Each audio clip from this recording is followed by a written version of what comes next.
You're listening to Systemic Error Podcast.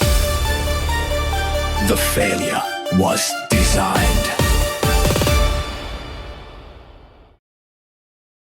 America's stress test forces states to rethink future as U.S. reaches breaking point, based on an article by Jonathan Sharman, Minnesota reformer.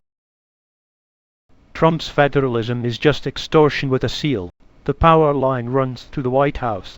The source frames this as a grand constitutional stress test, but the immediate fact is simpler. Donald Trump holds the federal executive branch, and he has used it to punish states he treats as enemies. Federal dollars, federal agents, federal leverage, federal intimidation. That is the center of gravity in this story, not some abstract drift in the balance between Washington and the states. Their article does note that democratic states are building defenses from limits on law enforcement masking to barriers against federal interference in elections. That is the right instinct, but it is defensive work forced by a presidency that has decided the executive branch is a personal instrument. The real story is not federalism.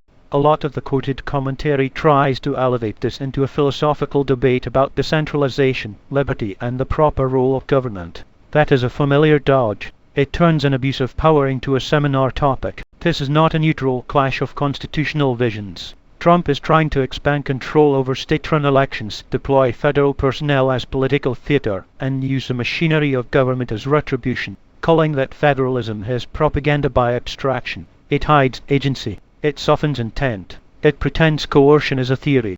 Democrats are doing the only serious thing here. The Democratic state response in the piece is not glamorous, but it is the only part grounded in actual democratic defense. California blocking access to voter data without a court order. New Mexico trying to keep troops away from polling places. States trying to limit masked federal enforcement. That is not some culture war flourish. It is the minimum response to a White House that has made clear it is willing to test how far it can go before anyone stops it. State-level resistance matters because the federal government under Trump is not acting like a neutral umpire. It is acting like an occupying force with partisan goals. ICE is not a reform project.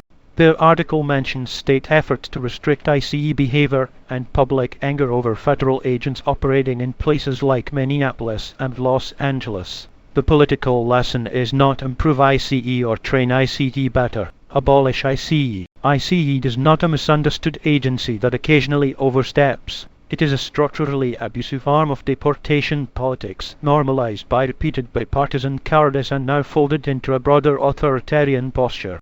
When federal agents are deployed as intimidation, surveillance, and spectacle, the problem is the institution itself, not a few bad personnel decisions or a need for better messaging. The convention talk is a trap.